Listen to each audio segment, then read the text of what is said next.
Kingston Vice Chair and Megan Kelly Chair, Devin, our young administrator, and Harvey. We have one application tonight. The board minutes from the last meeting are pretty short, so I'll move that we accept the board minutes as written. Second. discussion. All those in favor? Aye. All opposed? All right, passes. So we have one applicant tonight for public hearing, which is Michael Dawson and Jenny Cooper for 5 Drew Lane. This is a rehearing for the variance request to Articles 205-9A, which is the non-conforming uses in existence prior to the enactment of this ordinance may be continued, maintained, repaired, and improved unless and until such use becomes an imminent hazard to public health and safety. Non-conforming uses may not be expanded or changed to other non-conforming uses.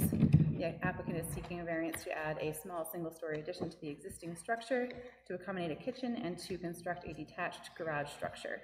So I'd welcome you guys back to the table to present the new plans that you've brought with you. And just remember, when you do sit, if you could turn.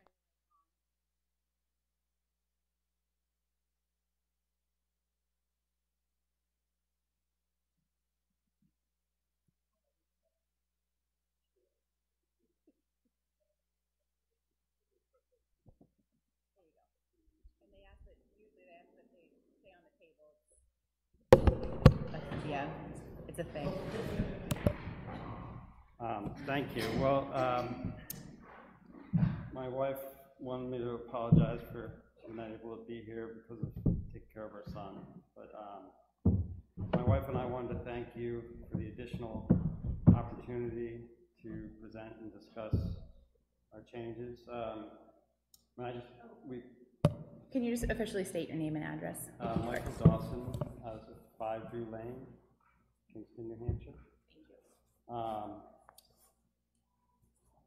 Sort of go through my presentation quickly, and then most importantly, sort of be able to answer any questions that you have. Sure. Would you mind introducing the people that you've brought with you? Yes, so this is Gifford Colburn with Kingston Nordstrom. It's fine. Who prepared the site engineer drawings, and Damon Seidel, Mixed Design and Development, who's done the architectural drawings.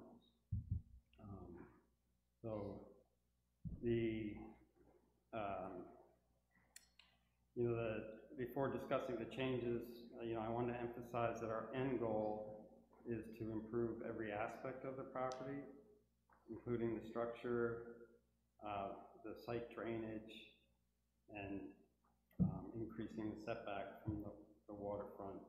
I know we sort of went through a lot of this in the first round, but I'll try to go through. But ultimately, we sort of have, even from the beginning, really wanted to focus on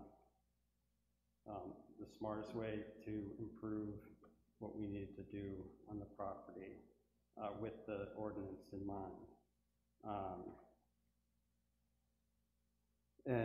The goal today is to address each of these elements: the improvements to the structure, the drainage, and this increased setback. If there's any questions on the architectural or civil, Giff and Damon are here. We're requesting the variance from section 205-9.A, which states that non-conforming uses may not be expanded or changed to other non-conforming uses. The purpose of the request is to permit the improvement of our existing single-family home with the small addition and construction of a separate garage structure. We've made modifications since the August hearing based on the conversations and some of the concerns that I believe were raised. And those are to reduce the size of the garage, which essentially to get it to sort of the basic size that we really feel like we need. In order to do that, we reduce sort of the back an amount of square footage that had a stair for an upper level, which we got rid of. But that sort of reduced the square footage of that element, and then we also eliminated 543 square feet of new pavement that we had originally proposed to make all the pavement go away in the new proposal, and will all be permeable driveway. So in going back with Gifford and Damon, really the goal was to, with the proposal, to ultimately have an increase in permeable square footage on the lot from the existing.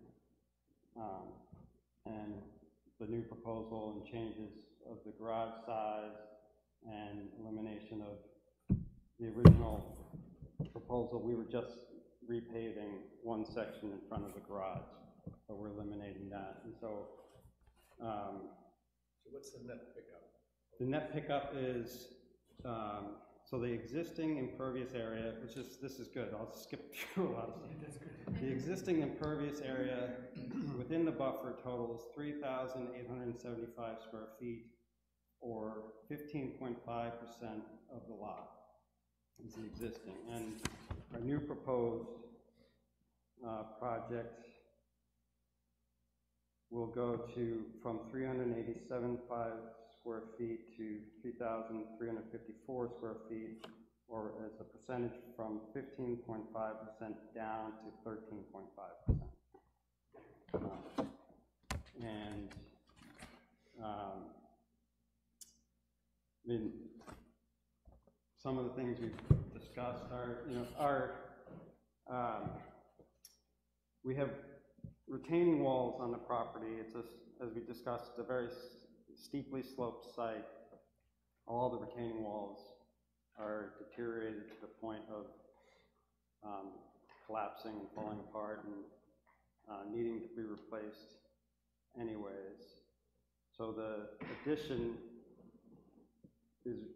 was strategically located where we felt like it was best for both minimizing disturbance on the water side and in an area where we already have to repair and excavate retaining walls, which I think are a little bit easier to see. So the existing, these sort of retaining walls here are all failed, including some of these down here. So the addition is right there.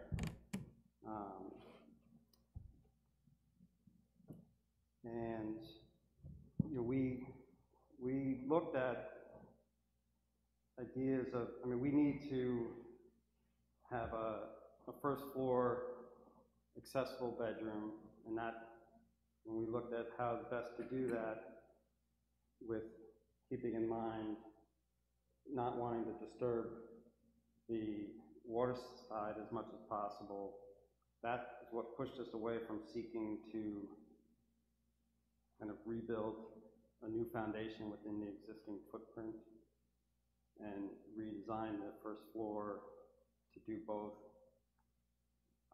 within that space, and instead keep the existing foundation, which is actually part foundation, part crawl space, and just move the kitchen to where the addition is.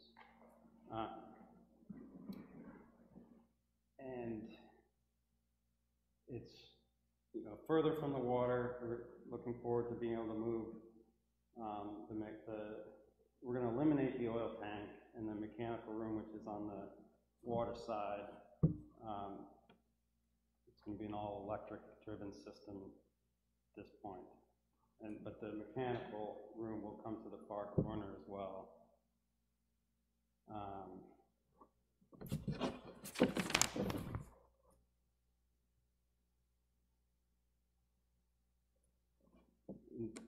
I mean, I'll try to skip back to Well, so in this, for this presentation, I really sort of also zeroed in on the 5 criteria that we had to, that we need to satisfy, which I'm sure you're very familiar with the 5. But the first 4 are pretty straightforward. Variance is not contrary to the public interest. 2, the spirit of the ordinance is observed, substantial justice is done. The values of the surrounding properties are not diminished. And 5 was the one that has two options, and either the literal enforcement of the ordinance would result in unnecessary hardship, whereby either because of special condition of the property that distinguish it from other properties in the area, then A, and B. A, which I'm assuming you don't need to repeat them all. Or the second one is just, or owing to special conditions of the property that distinguish it from other properties, it can't be reasonably used. And we're focusing on the first of those, and where I think we're trying to sort of emphasize is that even though we share a condition, a special condition that is similar to other properties on the lake, couldn't find anywhere that it states that it has to be so unique that it's the only one with a special condition, if that makes sense. So we do believe that it has a special condition of existing nearly primarily inside of the shoreline protection zone, which is why it's important to have the project reviewed and assessed to see if it's reasonable, and looking at the purposes of this ordinance are A, to protect, maintain, and enhance the water quality of the Great Ponds, the Little River, and its tributaries, Powwow River, in the town of Kingston, and ensure their continued availability as a public water supply. B, conserve and protect the aquatic and terrestrial habitat associated in the shoreland areas. C, preserve and enhance those recreational aesthetic values with the natural shoreline and river environment. Encourage those uses that can be appropriately located to the shorelines. And we've been really careful to not contradict any of those, and instead have looked to advance them, particularly also with the introduction of, or the installation of the advanced septic system, in addition to really working hard to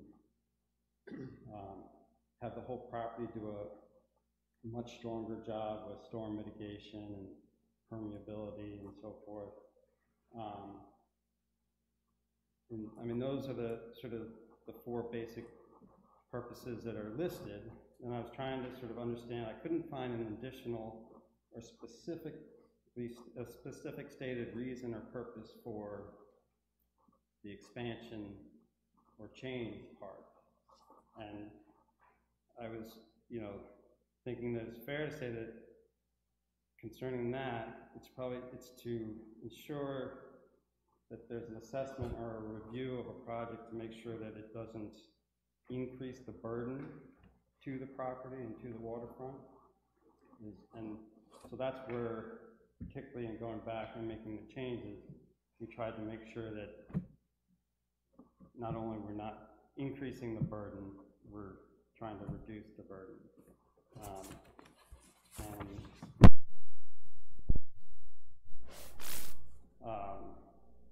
I've written answers which are similar to the application, trying to address the 5 points, and I can either answer, we can go through those if you want, or answer any questions about those.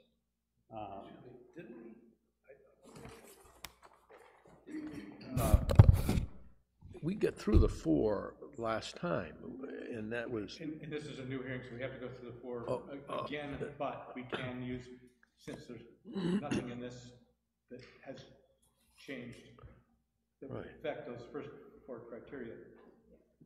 There's nothing that you presented that will affect the first 4 criteria. We can, and I think Robin brought them, used the criteria from last time, and you know, the very first one, I noted that that could change the wording a bit, because you're actually now improving the compliance with the ordinance by increasing the pervious coverage and reducing the runoff. And I don't think we said that last time because you weren't. But other than that, we can pretty much follow that. I do want to bring up, and what we got stuck on last time, I know because I was kind of the one who was hung up on it most, was the 5th criteria and the meeting of the uniqueness of the property. And since then, the chair contacted New Hampshire Municipal Association. One of the things they sent back was a reference to one of the major cases that involved that particular question. And it was a property in Portsmouth, and it's the big Sheraton property there that was actually the uniqueness of the proposal was that it was so big. It's kind of ironic. So it can be a characteristic not just of the property itself, but of the project. And the reason I'm bringing that up is because in your presentation that you sent to us, and that as you read it to us, the things I noticed is that you mentioned it's a very steep slope, and I think that's a property, something that's pertinent to your property that may not be true of other properties that are along the lake shore, and that also that the systems you have in place are deteriorating and are in danger of failure, that the protections to the lake from runoff from your property could fail and are not doing their job. And I would say that would be a unique characteristic of your property that differentiates it between other properties. So those 2 things that you had mentioned and written to me, I would certainly be willing to consider that, especially combined with the good job you've done on the intent of the ordinance and increasing the pervious area, the water flow area. And so I don't know how the chair wants to proceed, but that's just, I'm giving you my take on how to address that question.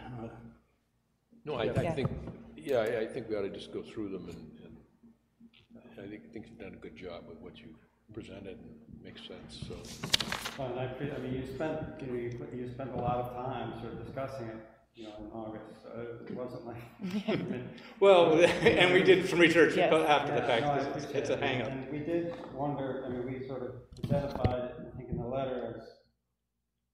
I mean, we're sort of fortunate in that our lot is big enough to also do some things to actually really increase the permeability and really keep, you know, a lot of it undisturbed, where some of the smaller lots next to us aren't able to have that option. No, I did appreciate all the effort you put into the application for this, and really all the details that you were able to give us for this. So I think, sorry, at this point it would be if any board members have any specific questions for the applicant about any of the new information, because we're not supposed to go into the discussing of each criteria without doing that first. So does any...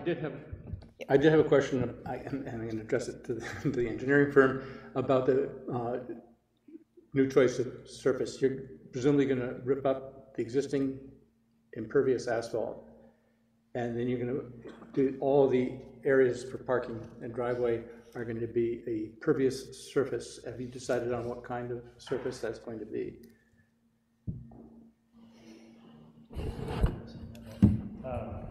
We haven't fully discussed it.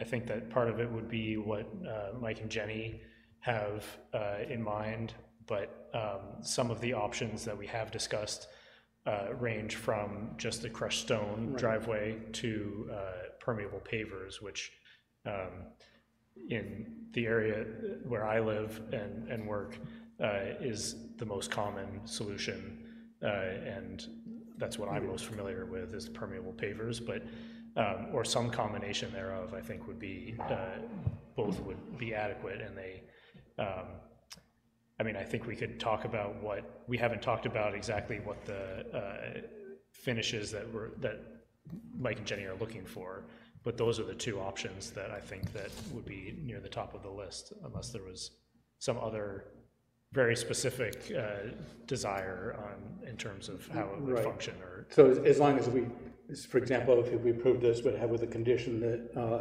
the area is pervious, that the code enforcement officer you could tell him, present your plans to him and tell him what you're using.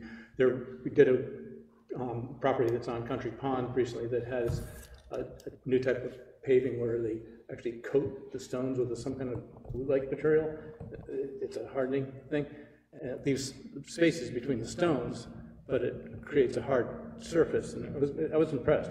We got the information from the company they provided for us, and it's completely pervious, but it doesn't have the problems with paving, with the plowing that the the three-quarter stone does. Right, yeah.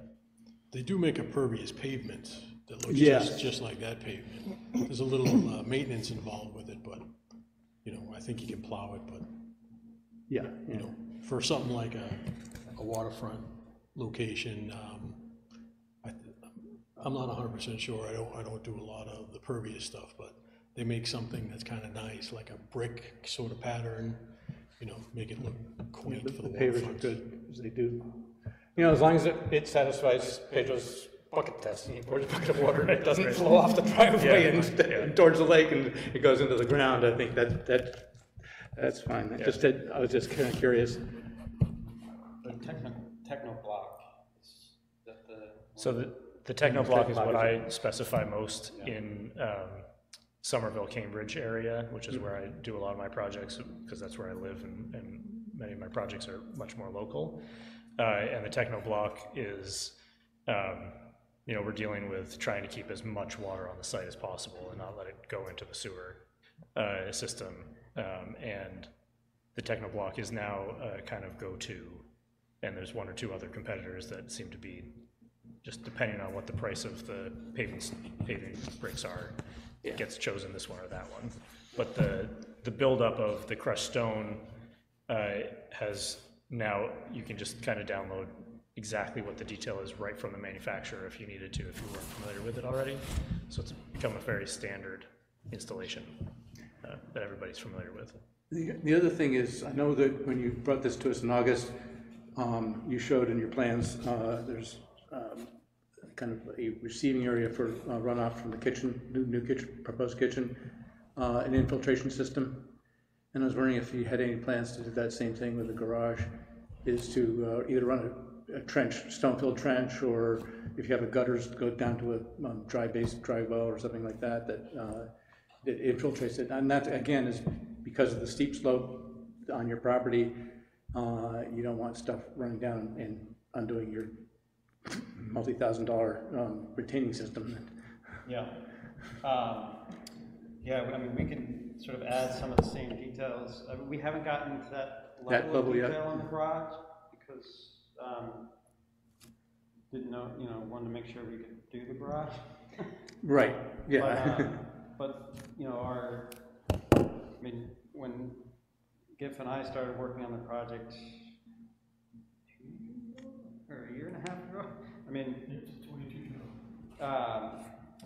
we started talking about permeable, like switching to before even sort of looking at requirements or needs, because we wanted to sort of mitigate stormwater from the road before we got to the water, and I would look to do I think we talked about a trench in front of the driveway, front of the garage at some point, so we would, when we had the pavement, that was definitely in there. Yeah, we took it out when we did the permeable driveway. When it became a pervious surface, we took the trench drain out. Yeah, for now, because we didn't need to redirect the water per se. And actually, an interesting counterpoint to that is that I've been experiencing where we're required in these urban lots to have dry wells, almost just as a matter of fact, for any addition or any removal of landscape surface, that we're finding that the worst storms are actually getting water in the basements much more frequently, because they get the they water get in too close to the house. and then they come back up where the downspouts go into the ground, which is usually right next to the house. Yeah. And so I think that there's a conversation that we need to have about how we deal with which part of the house and the garage and where we're dumping the water, whether it's into some kind of system or if it's onto the site because the site can handle it. And I think that that's a great consideration that we're going to A good discussion to have before you get to Pedro. before we get to Pedro, we're going to have to do that anyway, yeah. Because nobody wants water in the basement. Or surface water in the lake. And Mike and Jenny have been adamant that like this is the direction that they've been going from the beginning. We're just getting more and more in that direction of mitigating that. Okay, thank you. Oh, did you not? Here, pass that along. These are, sorry, I didn't know. It's all right. All right, does anyone else have any more questions before we go through the criteria? No? Jack? No? Okay, I did. Okay, so then, unless you have any other comments to make to us, we are going to close the public portion of it. Oh, is there any public, I will open public comment. Legally, I have to do that. And we will close public comment because there are no comments. Then we will close the public portion of the hearing at this point and discuss the criteria amongst ourselves and go forward. So I guess I'd like to start with, we can read through the first 4 criteria, and if we're comfortable with what we passed in the August meeting, we would adopt those first 4 for this meeting as well. Is everyone comfortable with that? Right. So, criteria 1, that the variance would not be contrary to the public interest, because, so our board discussion, finding of fact was it wouldn't conflict with the explicit purpose of the ordinance, which is to protect the shoreland, and wouldn't change the overall character of the neighborhood. Which is, I would add that it improves compliance with the ordinance. And improves. And reduces runoff. I think that's the one big change from last time, even though we passed that last time. To reduce runoff? It improves the compliance with the ordinance, reduces runoff.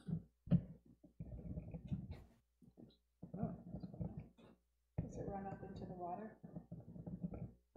It's into it reduces runoff into the lake. Yes, sorry. That's Okay. I know the highway agent talks about runoff everywhere, but for MS4 plans, but we're just concerned about the Great Lake.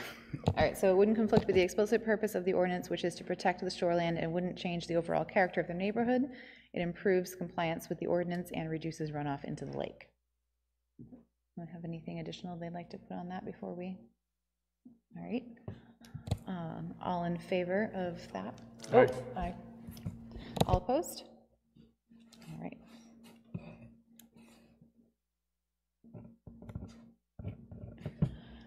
All right, criteria 2, the spirit of the ordinance would be observed because mitigation efforts have been put in place with the septic design and change from asphalt to permeable pavers and moving of the concrete stairs. So I guess we just need to eliminate the septic design because that doesn't have anything to do with this application, does it?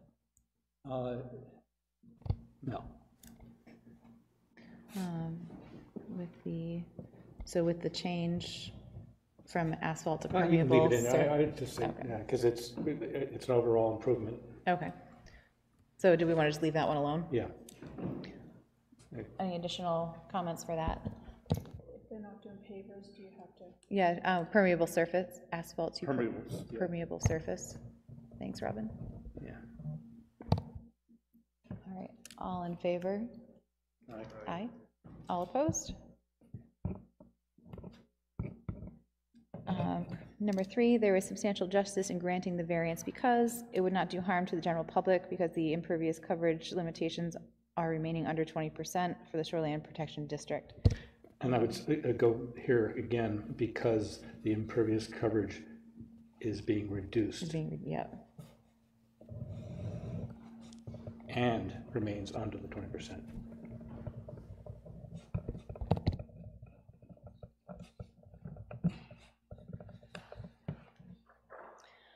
Any other comments on that?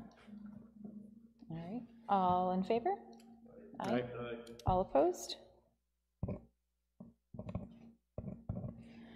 Criteria 4, the values of surrounding properties would not be diminished because this improvement is within the character of the neighborhood. This property would increase in value, which would not diminish values of others. Good. I think it's good. I'd say that would be fine too. Yeah. All in favor? Aye. Aye. All opposed? Okay. This is one we'll have to write out. Literal enforcement of the provisions of the ordinance would result in an unnecessary hardship because owing to special conditions of the property that distinguish it from other properties in the area, denial of the variance would result in unnecessary hardship because there is or is not a fair and substantial relationship that exists between the general public purpose of the ordinance and the specific application of that provision to the property because. Okay, I would say is not, and because the special condition of steep slope and failed retention systems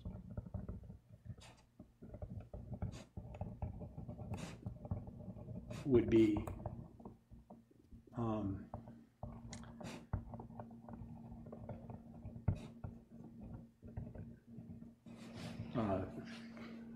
I'm saying the word mitigated. What's the term word I want here? It'd be not fixed, but Tended to? yeah. I would just say, yeah, the special conditions of the include, or I would just say steep slope. Okay. And then the current failed retention system would be repaired by this project and improve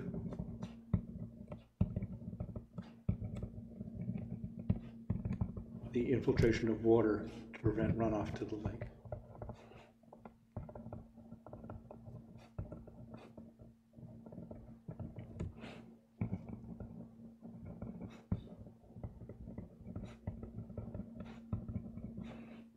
To reduce runoff? It's not going to prevent runoff, it's going to reduce it. To reduce runoff Yeah. versus prevent.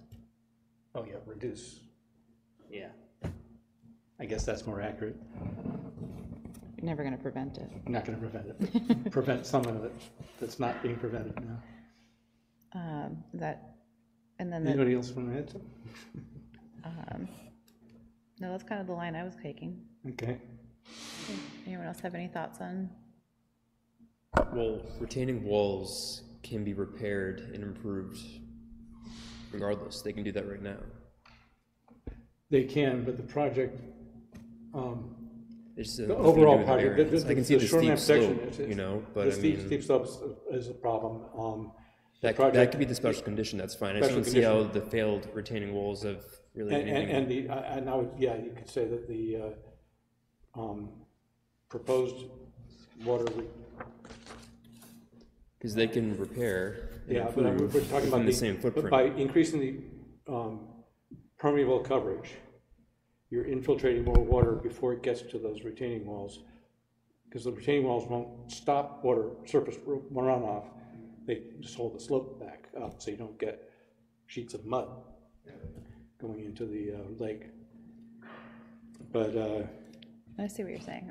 but all this combined, primarily, and the reason we're here tonight is because you're reducing the impermeable coverage on the lot, thereby infiltrating more water into the lot before it even gets to the retaining walls. So you're reducing potential runoff into the lake, which is the entire goal behind this Shoreline Protection Act. They really want Right, but I get 150 feet of trees, but I get what Kyle's saying. So yeah, the motion should really be for something that talks about the mitigation of the yeah, you're right. the permeability of the surfaces versus the overall, yeah, the construction is just a steep slope. And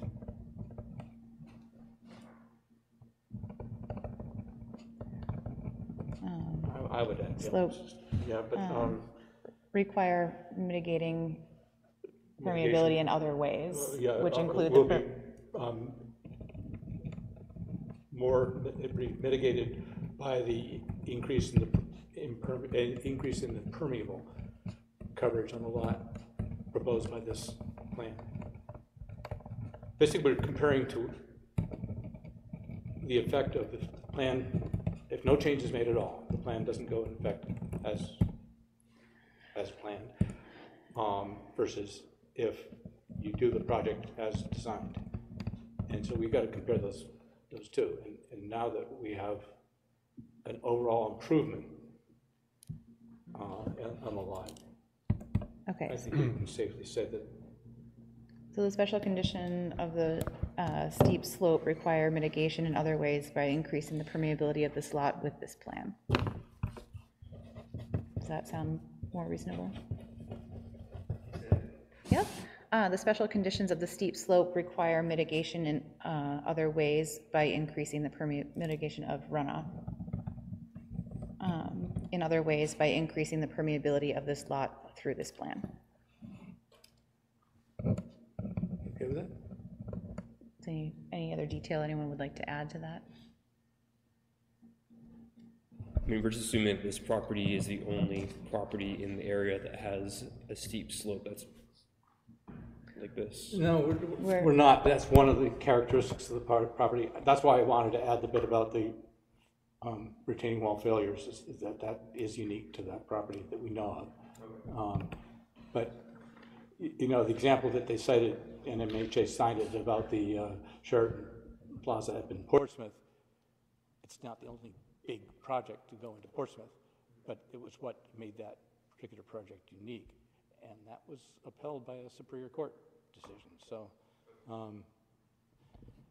that's, you know, I know that you did the research on your own. I didn't ask you if you'd come up with any any Supreme Court decisions that had backed that up, because that's not his job necessarily. But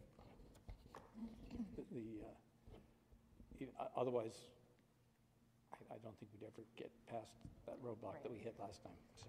Okay, so for number 5, you're saying that the special condition of the steep slope requires mitigation of runoff in other ways by increasing the permeability of this lot through this plan, and that the proposed use is a reasonable one because the use is not changed and is allowed. Any other?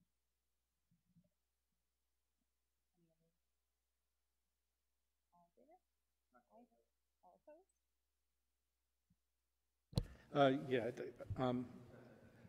Before we make the motion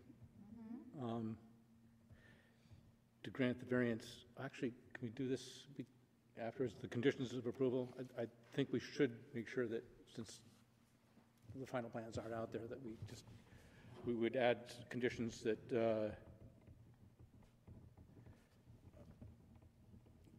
approved retention and stabilization of slopes before excavation starts. You know, the retention fences and things, stabilization mats or whatever mechanical devices one uses. So I would just say approved retention and stabilization of slopes before excavation starts, because you are on a steep slope, and if you get a hurricane come through right after you put the shovel in the ground, it's be a mess.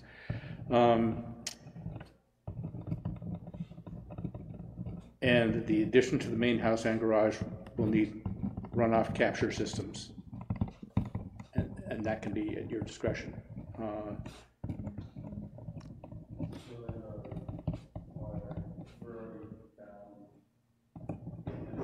Oh, microphone. I was just, I mean, I think all of that is fine. I think we have a shoreline, we have an approved shoreline protection permit that requires, okay, so it wouldn't hurt, I mean, if we have it in there too, this one now goes to Pedro. yeah, perfect. It's part of the electronic permitting system. And then the CEO, the code enforcement officer, will need to confirm all the driveway is permeable prior to sign off. Does that person do it, or the DPW? He would be the one who actually signs off on the CO, so. Oh, the driveway permits, yeah, but, right, so, but they report to Pedro as far as meeting, well, Pedro's the one who confirms that the conditions of approval are met. DPW doesn't see that. And that's what I would say, that he can ask DPW, is that, you know, did you pour a bucket of water on it, did it go on the ground, or did it flow out? Yeah, so, but I just want to make sure that we have it in there as a condition of approval that all the driveway surfaces are permeable. Okay? That would be short and sweet, okay. And in that case, I would move that based on the applicant meeting the 5 criteria for the variance to the Shoreline Protection Article 205.9A, that the board grant the variance with those conditions that I read to you.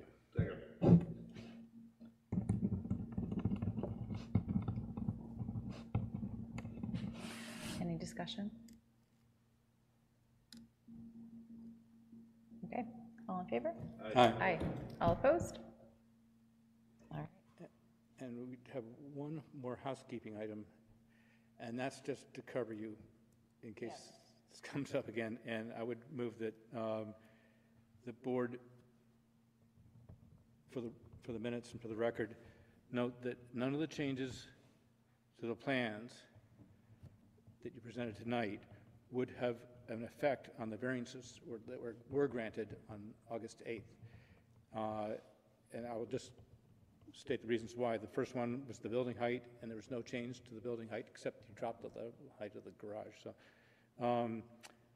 there was no change to the setbacks from the shore in today's plans. So number 3 was the waiver of the hydrogeologic survey, and there's no change to the septic loading. So that waiver is unaffected. That variance is unaffected. And number 4, the Article 205 shoreline protection setbacks from the lake, but there's no change to that. So the first setbacks was the setbacks of the house from the property line being less than 20 feet, and that's an existing condition. And so for those reasons, I just move that the board knows that none of the changes to the plans would have an effect on the variances that were granted August 8th. That covers you, that somebody comes back and says, well, he came in with new plans, you didn't get new variances. So that's a note to Pedro that we looked at it. Okay, well, I'll second that. Okay. Any discussion on that? All in favor? Aye. No. Aye. All opposed? All right.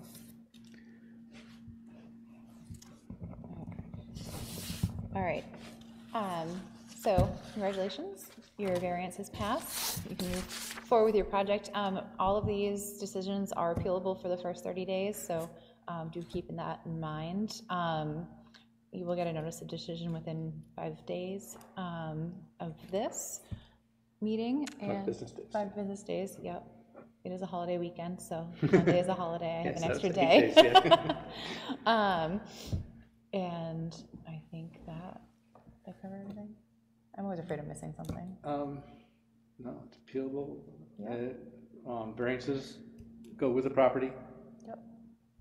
The variances are attached to the property, so that So when if you sell you, it.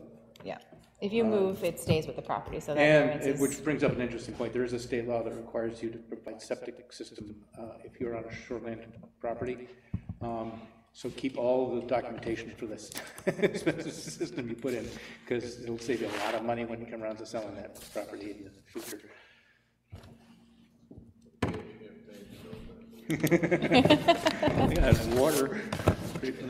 all right. So you guys are all set, thank you so much. Thank you again for your time. And we have no board business unless anyone wants to bring up any board business. You can tell us how the budget thing went. Do we want to do that during public hearing? No. All right, so meeting adjourned.